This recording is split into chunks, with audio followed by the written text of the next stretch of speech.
আমি যদি দেনমোহর পরিশোধ করতে ব্যর্থ হই, মারা যাওয়ার পর আমার কি হবে? স্ত্রীর দেনমোহর পরিশোধ করা এটা স্বামীর উপরে কর্তব্য।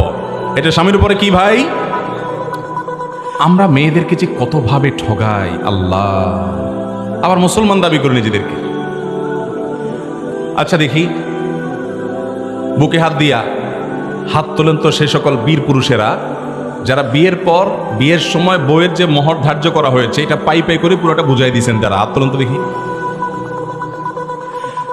ক্যামেরাম্যান ভাইরা একটু তোমরা একটা ফুটেজ নিতে পারতা। দেখেন সুবহানাল্লাহ, হাত গোনা যাবে অল্প কয়েকটা হাত, তাই না? না না, আপনি এটা বললে আমি মানবো না। তো আর বাকি সব পোলাপান এখানে সব আবিয়াইতা?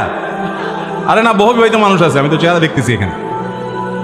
আচ্ছা, আলহামদুলিল্লাহ, আমি খুব শুকর আদায় করে বলতে পারি, আমার যখন 2800 টাকা বেতনের আপনার মসজিদ মাদ্রাসা শিক্ষকতা আর 10,000 টাকা বেতনের মসজিদের চাকরি ছিল, তখনই আমার স্ত্রীর মহরের টাকা আমি পরিপূর্ণভাবে শোধ করে দিয়েছি। আমি না শুধু, এদেশে আলেম ওলামাদের 99% দেখবেন, হুজুরদের তো সব জায়গায় দোষ দেন, নারীদের দিকে আপনারা দেন, বেশিরভাগ হুজুরদের দেখবেন যে আমার টানাটানির সংসারে আমি আমার বউর মহরের টাকা দিয়ে দিয়েছি। ভাইরা আমার ভালো করে শুনে রাখেন, আল্লাহ তাআলা কোরআনে কারীমে স্পষ্টভাবে বলেছেন, ওয়া আতুন নিসা সাদকাতিহিন্না নিহলা, মেয়েদের মহর তোমরা আদায় করে দিবে, এটা তাদের প্রাপ্য অধিকার। আমি প্রায় সময় বলার চেষ্টা করি, এই দেশে এমন এক চিটারি হয় এই জায়গাটাতে, বাসর ঘরে ওই বেচারি ভদ্র মহিলাকে ফুসলায়া ফাসলায়া টাউট বাটপার স্বামী বলে কি, বলে যে দেখো এখন মহর তো মুরব্বীরা ধরছে 10 লাখ 1 টাকা, 5 লাখ 5 টাকা, আমি তো কয়দিন পরে ইটালি চলে যাচ্ছি, কত টাকা, কত 5 লাখ আসবে, সবই তো তোমার, এখন তুমি পারমিশন না দিলে তো আমি আগাইতে পারি না। ভদ্র মহিলা বেচারি সরল মনে বলে, আরে কি বলেন, আপনার টাকা দিয়ে কি করবো আমি, গেল আর কি, শেষ। এইভাবে মেয়েদেরকে আমরা ঠকাই কি ঠকাই না? যারা মহর দেন নাই, এই মাহফিল থেকে যে মহর পরিশোধ করার পরিকল্পনা করবেন তো ইনশাআল্লাহ কিস্তিতে পরিশোধ করবেন, সিস্টেম সহজ, একসাথে দিতে পারেন না, কি দিতে পরিশোধ করবেন? কিস্তিতে।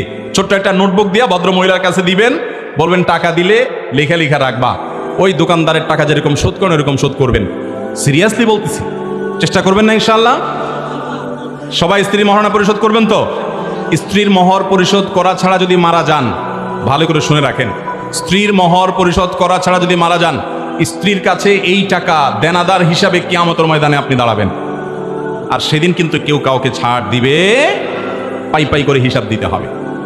এবং ফুকাহা একরাম এই মহরের এই মাসআলাতে চমৎকার একটা মাসআলা বলেছেন, সেটি হলো যে কোনো মানুষ যদি মারা যায়, তার পরিত্যক্ত সম্পদ থেকে স্ত্রীর মহারণা পরিশোধ করতে হবে। এটা পাওনাদারের পাওনার মতো, এটা পাওনা, অতএব স্ত্রীর মহর পরিশোধ করবো তো ইনশাআল্লাহ।